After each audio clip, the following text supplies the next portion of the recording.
반갑습니다. 자, 이제 논문 발표가 다 끝났는데요. 우리 논찬자분들께서 그래도 이렇게 그 귀한 논찬을 해주셨는데 거기에 대해서 우리 또 발표자분들께서 답변 내지 또는 뭐 반론 아니면은 꼭 하고 싶었는데 시간이 촉박해서 못다한 한두 마디 또 하고 싶은 게 있으실 것 같아요. 그런데 제 권한으로는 2분밖에 못 드립니다. 그래서 우리 발표자님들은 먼저 앞으로 이렇게 좀 나와서 이렇게 앉아 계셨다가 우리 한 분씩 좀 발표해 주시면 좋겠습니다. 먼저 박연정 박사님부터 좀 이야기를 해주시고요. 그 논찬에 대해서 그 다음에 우리 그 다른 세 분도 우리 시간을 좀 아낄 겸 앞에 좀 앉아 계셔 주시면 좋겠습니다.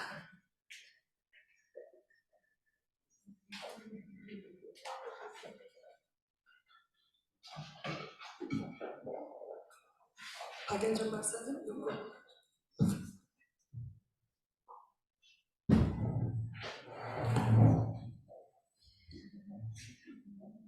네, 먼저 아까 논찬자께서 질문해 주신 거 몇 개 답하고 혹시 플로어에서 질문 또 해주시면 받겠습니다. 먼저 그 1학년 응답자의 비율이 높았던 점은 교직원들께 이제 본인 학생들에게 이 응답할 수 있도록 이제 안내를 부탁드렸을 때 1학년 클래스가 많았고요. 2, 3, 4학년에는 교과 개설이 안 돼 있는 경우가 너무 많았습니다. 그래서 응답 비율이 1학년 쪽에 더 치우칠 수 있는 환경이었습니다. 그리고 인식조사에서 학생 인식조사하고 교직원 인식조사가 매우 뚜렷했던 점은 어찌 보면 이 연구가 이제 아까 잠시 이제 설명을 하다 말았는데 설문 문항을 최대한 적게 해주기를 학교 측에서 원했어요. 왜냐하면 설문 문항이 많으면 수거가 잘 되지 않기 때문에 문항을 처음에는 한 45개에서 50개를 만든 다음에 계속해서 피드백 거치면서 문항을 최소화하기 위해서 애썼습니다. 그리고 그렇게 해야만 중간에 이제 잘못 체크했을 경우에 폐기되는 이런 상황을 막을 수 있어서 설문 문항을 최대한 뽑기 위해서 굉장히 그 애를 쓰다 보니까 불만족 혹은 아주 불만족하고 그거에 대한 대안 제시는 이루어졌는데 만족, 매우 만족에 대해서 왜 그런지 이유를 묻는 문항까지는 사실 추가하게 되면 너무 문항이 많아져서 그 문항 제한을 하게 됐습니다. 그 외에 또 혹시 프론트에서 궁금해하시는 부분이 있으면 질문해 주시기 바랍니다. 그거를 조금 이따가 하는 거라. 논찬자에 대한 답변을. 네. 그다음 우리 김정렬 박사님. 저는 그 논찬자가 질문 안 하셔갖고 강조하고 싶은 말씀, 강조하고 싶은 말은 저는 뭐 이제 사실 창의성을 가지고 항상 모든 수업을 하고 있거든요. 근데 항상 그런 게 있는 것 같아요. 학생들이랑 이제 대립되는 게 뭐냐면 그 창의성이라는 기준이 항상 애매하거든요. 그러니까 아까도 얘기했듯이 비창의적 아이디어와 창의적 아이디어에 대해서 이제 학생들한테 설명을 하면 이해를 하는데 그 전에는 이제 사실 잘 모르는 게 있어서 이제 학생들이 이제 뭐 예를 들어서 이제 교육을 받을 때 제가 자기는 되게 열심히 해왔는데 이거는 그냥 창의적인 아이디어 아니냐라고 했을 때 저는 항상 반론을 하는 게 뭐냐면 이건 내가 다 아는 얘기인데 이렇게 얘기하면 이제 학생들이 오히려 설득을 하더라고요. 그러니까 이제 그런 기준들은 왜 선생님들이 이제 만약에 나중에 교육을 하실 때 적절하게 잘 활용하셔서 교육을 하신다면은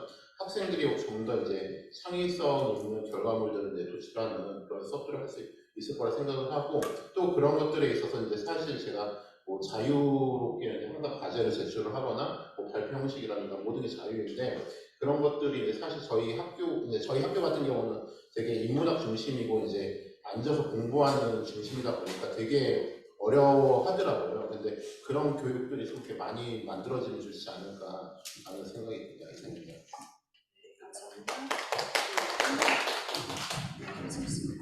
네,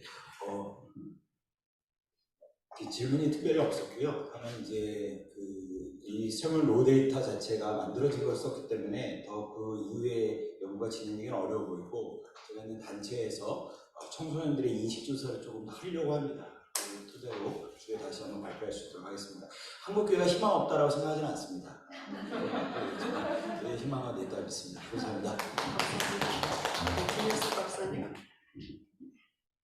기독교 교육에서 리터러시라는 저는 시민직을 수행하는 지금 저희 신학교 커리큘럼도 엄청나게 여러 번 분석하면서 느꼈던 건 뭐냐면 교회 안에 지도자를 양성하는 데 자꾸 몰입을 하거든요. 하나님 나라가 없어요. 그래서 그런 면에서 정말 세상 속에서 시민직, 건강한 시민으로 살아갈 수 있는 목회자, 그 다음에 모든 평신도들이 될 수 있도록 하는 것이 궁극적인 목적이고, 새롭다라고 이야기하는 것이 지금 무슨 우리가 읽고 쓰고 하는 영역이 아니라 왜 새롭냐면 인지적인 측면뿐만 아니라 다른 인간의 여러 가지 측면도 포함하되, 정말 기본적으로 제가 이제 이해시키고 싶은 것들이 자기 생각에 대해서 의심해보는 것들을 굉장히 믿음으로 삼는 그런 리터러시를 한번 만들고 싶다라는 거죠. 한 번쯤은 의심해보고 그 생각을 멈춰보고 하는 것들, 이런 형태의 리터러시 한번 만들어보고 싶습니다. 생각입니다. 네, 감사합니다.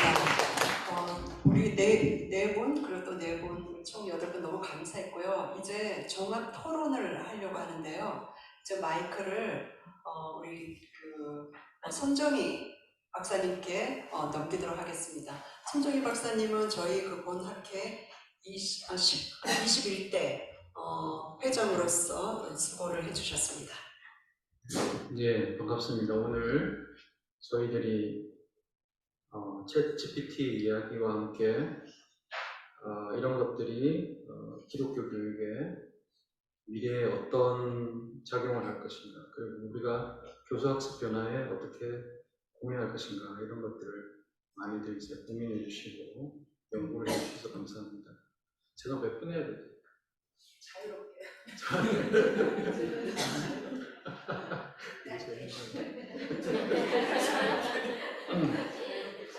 근데 제가 이렇게 하면서 제가 든 생각은 뭔가 하면은 아까 이제 모라벨의 역설 그 얘기해 주셨는데, 이런 정보화 시대에 우리가 이제 AI와 같이 살아야 되는 그 시대에 같이 살아야 되는 거죠. 같이 살아야 되고 뭐 같이 또 이렇게 활용해야 되고 하는 그 시점에서 가장 인간다운 것이 뭔가,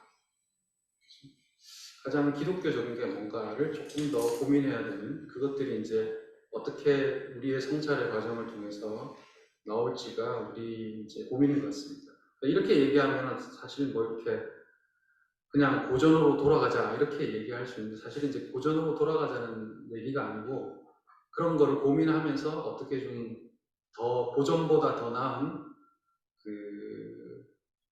그야말로 뉴 노멀을 만들 수 있을까라는 고민이 우리한테 있어야 되지 않겠느냐라는 생각을 해보면서 제가 이제 계속 공부했던 기독교 교육의 이제 학자가 파커 파머입니다. 그래서 파커 파머의 사상과 또 신학적인 배경은 이제 키에르케고르를 연구를 많이 했었는데, 그 두 분의 이제 사상을 이제 하나의 대안으로 제시를 하는데, 그 대안보다 조금 더 성찰적이고 더 나아가는 대안이 있으면 좋겠다라는 과제를 우리가 함께 고민을 해봤으면 좋겠습니다. 그래서 이제 기독교 교육의 내용과 그 다음에 기독교 교육에 있어서 교사의 역할과 기독교 교육에 있어서 교사 학습의 과정을 간단하게 한번 고민을 해봤을 때, 그 기독교 교육 내용의 고유성은 우리가 어쨌든 하나님에 대한 지식이지 않을까 그 생각을 해보고요. 그 신앙에 있어서 이성적인 것도 필요하지만 루돌프 호트가 그 얘기 했지 않습니까? 트레멘데스 미스트리움, 그래서 떨리는 신비, 그것이 곧 거룩함이다, 그렇게 얘기했는데, 기독교 교육에서 그러니까 AI가 하지 못하는 그 내용 중에 하나가 이 신앙에서의 신비감과 경외감, 그런 것에 대한 강조가 더 필요하지 않을까 그렇게 생각합니다. 그래서 이제 이 내용들을 단지 고전으로 돌아가는 것이 아니라 이 AI 시대에 우리가 이 학생들한테, 아이들한테 가르쳐야 될 하나님에 대한 신비감, 경이로움, 이런 것들을 어떻게 고민하고 같이 나누어야 될지, 또 소위 이제 거룩함이라는 그런 거대 담론도 우리가 어떻게 해야 될지 고민을 하면 좋겠다 이렇게 생각을 합니다. 그 다음에 또 하나 이제 우리가 고민할 것이, 이제 아까도 어떤 분께서 말씀하실 때 우리가 너무 거대 담론만 가르친다. 미시적인 개념이 필요하지 않느냐. 또 그 학생들 개인의 어떤 주관적인 경험이 굉장히 중요한 거다. 그런 말씀을 하셨는데 사실 그렇잖아요. 그 AI 시대의 객관적인 지식은 AI가 다 우리에게 요구를 할 수 있는 거죠. 중요한 것은 학습자가 이 지식을 어떻게 자기 것으로 가져오느냐. 이게 이제 중요한 건데 사실 여러분 들어보면 우리 전통적인 주제잖아요. 그죠? 근데 이제 인공지능이 나타남으로 인해서 더 현실화된 것입니다. 그래서 학습자의 개인적 주관적인 경험이 교육의 이제 주제가 되는 것인데 제가 이제 이런 걸 가지고 우리 학생들하고 이제 얘기하면서 가장 많이 얘기하는 게 뭔가 하면은 오늘 이제 우리가 3시간 수업이면 1시간 이론을 얘기하고 여러분들 오늘 1시간 이야기한 것 중에 여러분들이 가장 최근에 겪었던 여러분의 경험과 이 내용을 좀 연결시킬 수 있을까? 그런 이제 얘기를 좀 하거든요. 그럼 학생들이 다 난감해해요. 자기의 경험에 대한 성찰도 없고, 그럼 왜 경험에 대한 성찰이 없냐 생각을 해보니까 자기를 사랑하지 않는 거죠. 그러니까 여기서 다 걸리더라. 그러면 이제 나한테 이렇게 물어봐요. 나는 애들한테 얘기할 때 내 경험과 지금 내가 가르치고 있는 거를 연결시킬 수 있는 뭐가 있을까? 저도 사실 많이 생각을 해야 되는 거거든요. 그러니까 이제 우리가 기독교에 있어서 개인성에 대한, 퍼스널리티에 대한 얘기는 굉장히 이제 조심스러운데, 왜냐하면 우리는 인간 자체를 죄인으로 보고, 개인은 없어져야 되고, 하나님의 뜻만 있어야 되고 하는 그런 교육들을 많이 받아왔는데, 사실은 그렇지 않다라는 거. 그래서 하나님이 사랑하셔서 독생자를 주시기까지, 희생하시기까지 구원하신 그 존재다라는 그 사실과 함께 자기 자신의 삶에 대한 어떤 긍정성, 사랑 이런 것들이 회복이 되어야지 아이들 자신이 가장 그죠? 아까 이제 창의적인 거 말씀하셨는데 마틴 스코세이지 맞죠? 그분이 가장 개인적인 게 가장 창의적이라고 이렇게 얘기했잖아요. 가장 개인적인 경험이 가장 창의적이라고 볼 수 있습니다, 사실. 그리고 그 경험을 통해서 하나님을 이해하고 받아들이는 것이 가장 자기다운 거고, 그랬을 때 AI 시대에 AI가 하지 못하는 어떤 기독교 교육, 하나님에 대한 이해 이런 것들을 하지 않을까 그렇게 생각합니다. 이 내용은 사실은 이제 키에르케고르가 인간의 실존의 문제에 대해 다루면서 이제 그 얘기를 많이 했었고요. 화커파머의 이제 정체성 교육 이런 것도 이제 연결이 되지만 또 이것을 넘는 고민들, 철학에 대한 고민들이 좀 있어야 될 것 같고, 철학에서 보통 이제 현상화, 몸의 현상화, 메를 홍티가 그런 얘기를 하는 것 같은데 그런 것들 우리 같이 고민해봐야 되지 않을까 그렇게 생각합니다. 교사의 역할입니다. 여러분 잘 알듯이 더 이상 티칭하지 말고 코칭해야 된다라는 거. 그리고 잘 아는 문구 하이 테크놀로지 시대에 하이 터치가 필요하다. 그죠? 사실은 이제 이게 참 어렵습니다. 그냥 지식만 가르쳐주고 끝나면 참 좋은데 이거를 가르쳐주고 아이들이 어떻게 생각하고 아이들의 삶에 간섭해야 되고 이야기해야 되고 하는 그런 부분들이 사실 교사가 해야 되니 더 많은 거죠, 사실은. 그래서 그 교사가 어떤 일을 해야 되는가, 단순히 지식을 전달하는 것이 아니라 아까도 얘기했듯이 그 지식을 학습자의 경험과 연결시켜보는 과정들, 그런 걸 통해서 이제 우리 아이들이 자기 자신을 수업 시간에 이렇게 드러내는 거죠. 여러분들 잘 아시다시피 교육의 큰 목적은 자기를 드러내고 자기를 이렇게 표현하는 거잖아요, 그죠? 근데 우리 아이들이 수업 시간에 그게 전혀 없어요. 그래서 이제 그런 것들을 좀 이렇게 디자인하면 좋을 것 같고, 그러면 교사들은 그 학습자의 이야기들을 이제 잘 받아줘야 되는데, 사실 이제 이 부분이 굉장히 중요해요. 아까 이제 말씀하신 분이 창의성을 얘기하면서 학습자가 얘기하면은 선생님 입장에서는 다 그게 창의적이지 않은 거죠, 그죠? 근데 이제 그걸 조금만 바꿔서 생각하면 아이들의 어떤 경험이든지 굉장히 귀하고 좋은 거라고 교사가 인정해주고 그걸 통해서 뭔가 더 생각할 수 있도록 힘을 주는 일들이 필요해요. 여러분 맞지 않습니까? 저희 같은 학교에서 만나는 아이들을 보면 다 자존감이 낮은 아이들이고 뭔가 이렇게 교회는 다니는데도 확신이 없는 아이들이고 그 수업 시간에는 그냥 교수라고 그냥 지식만 막 맹공해서 막 이렇게 퍼뜨리고 그럼 아이들은 또 주눅이 드는 거죠. 그렇죠?